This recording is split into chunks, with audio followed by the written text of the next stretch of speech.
Aloha and greetings, everybody.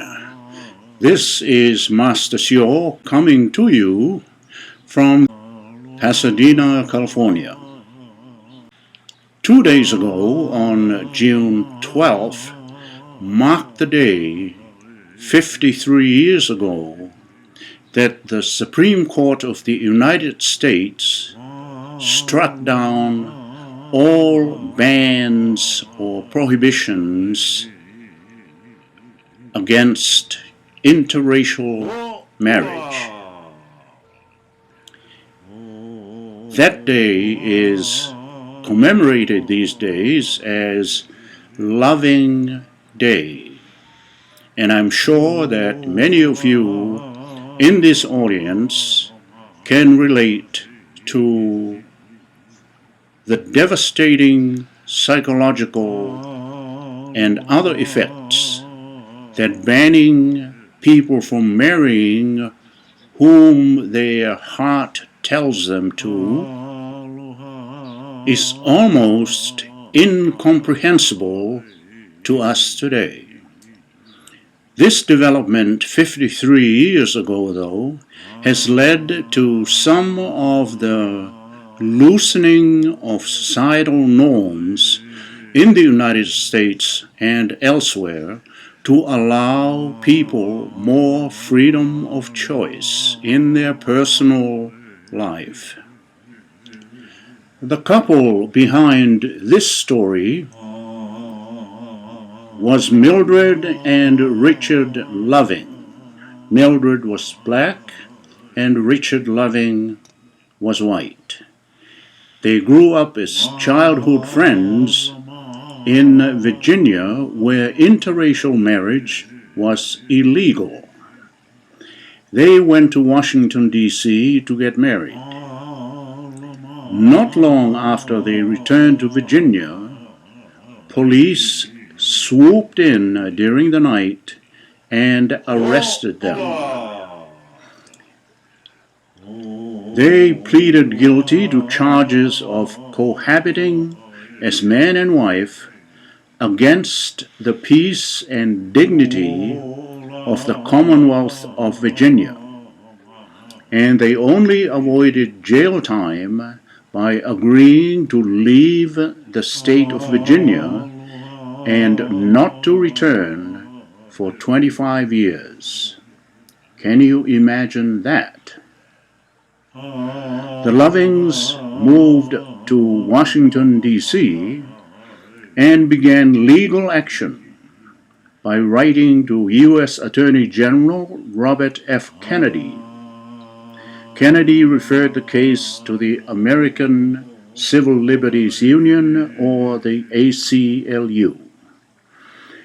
After the Supreme Court ruled unanimously in favor of the young couple, they returned to Virginia, where they lived with their 3 children. In 1975, Richard Loving died in a car accident. Mildred Loving died May the 5th, 2008, at the age of 68. Each June the 12th, a few years ago, people started to mark the anniversary of that ruling. Loving Day events around the country mark the advances of mixed-race couples. In the 5 decades since that Supreme Court decision, interracial marriage has increased dramatically. In 2015, 1 in 6 newlyweds had a spouse of a different race or ethnicity, which is more than 5 times higher than the number of intermarried newlyweds in 1967. In its ruling, the U.S. Supreme Court stated, "Under our Constitution, the freedom to marry or not marry a person of another race resides with the individual and cannot be infringed by the state. Let us spend a few moments now celebrating in our hearts the great victories that the people, like you and I, have won since 1967, with the freedom to choose our personal liberties as long as they do not infringe on the choices or freedom of others.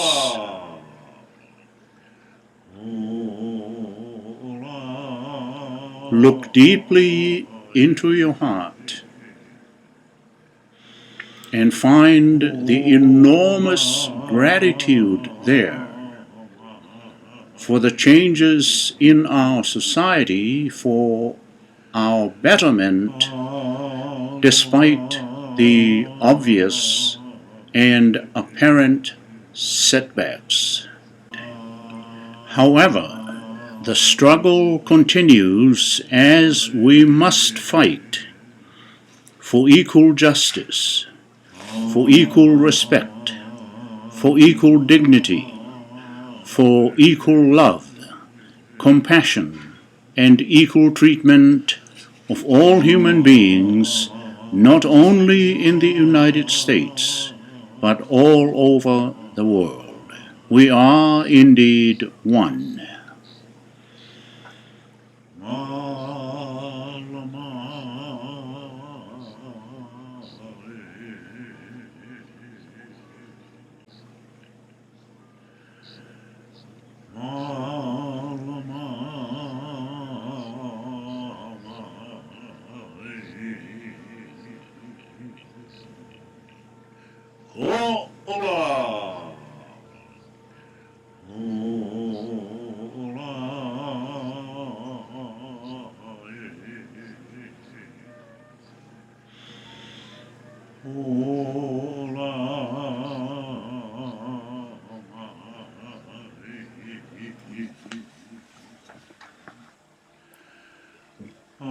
The man who founded Loving Day is a young fellow by the name of Ken Tanabe.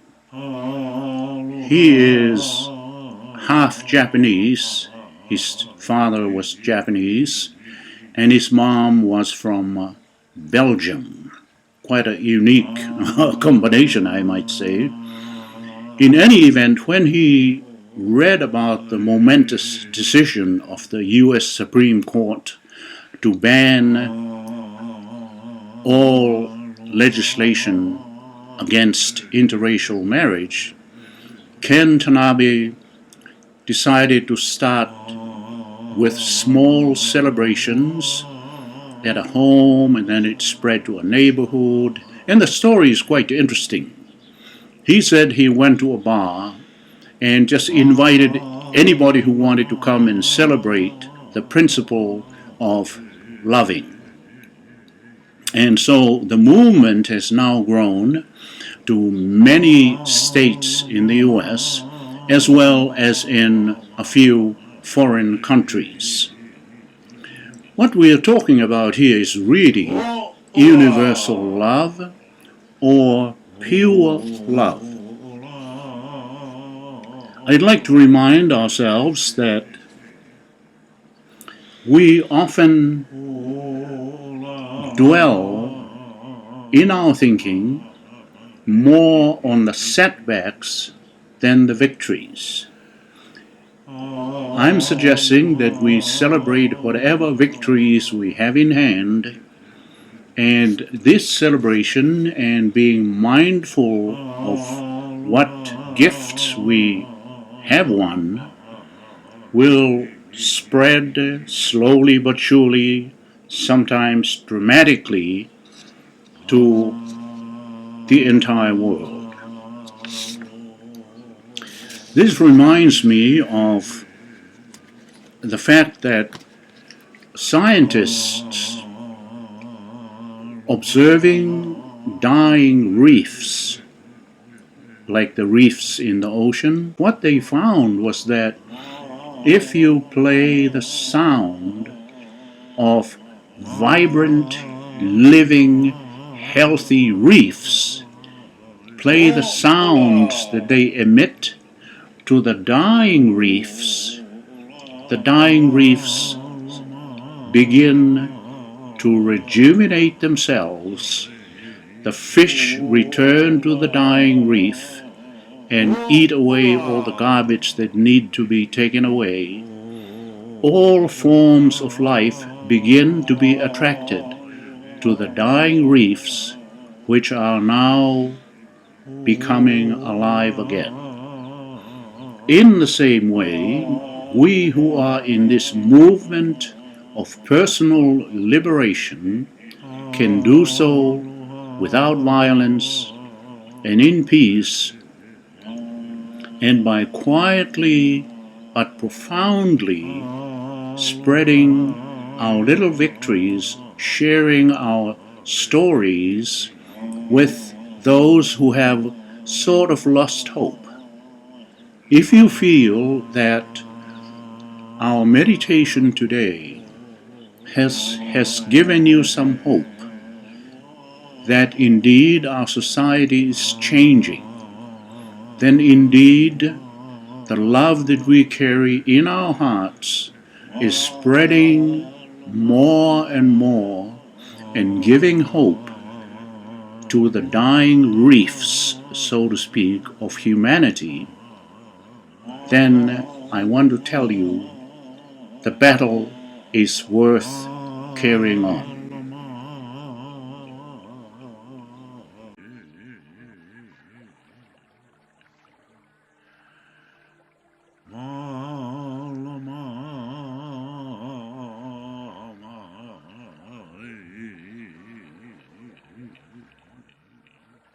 Hola!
Now, if you can please look directly into my eyes, right about here,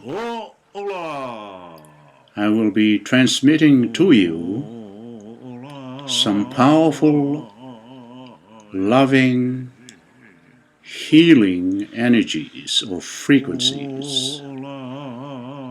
As you are looking at me and listening to the sound of my voice, you will begin to feel more relaxed and to feel certain sensations which are unique and which you did not experience before you came to this meditation. It is also possible that you may see lights gathering around me.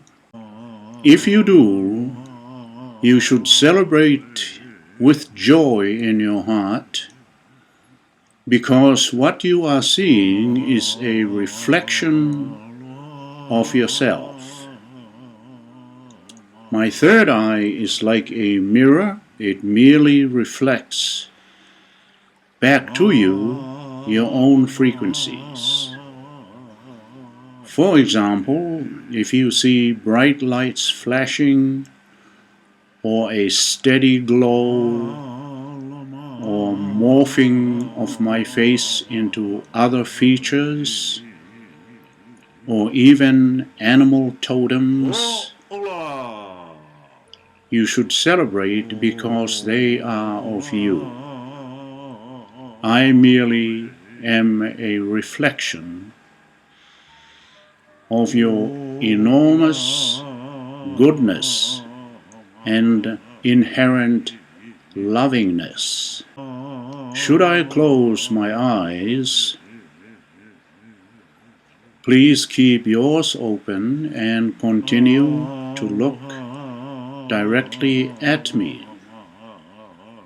For in doing so, I am being grateful that you are sending me loving energy, and I hope that you are grateful that in exchange I send you loving, healing frequencies simultaneously.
Please gently close your eyes. Please gently close your eyes. With your eyes closed, imagine looking at yourself from outside of yourself, and you will see your body floating in front of you, similar to a glass statue that you could see into. You will notice little lights like Christmas lights moving like tiny streams of energy throughout your body. Even though you might only spend a minute or even less observing these little lights, they are working diligently to rejuvenate and upgrade your entire existence, physically, mentally, spiritually, and emotionally. It will also integrate all the loving day principles we just spoke about into your very consciousness, so that you will live your life in full gratitude for the little victories and the enormous triumphs that you and society have made, despite the chaos that we see all around us. Now is the time to love yourself deeply and without any condition. None whatsoever. It is also the time to forgive yourself for anything that you think you might have done wrong. There is no need to be attached to it at all. The time to begin is right at this moment. For time cannot and does not wait for anyone. Any excuses will not slow down time. Any indecisions will not delay the time. So I join with you in celebrating the love that we do enjoy as human beings and as members of the human family. You may open your eyes now and notice just how bright everything seems and how wonderful you feel. This is Master Sio signing off. Thank you very much.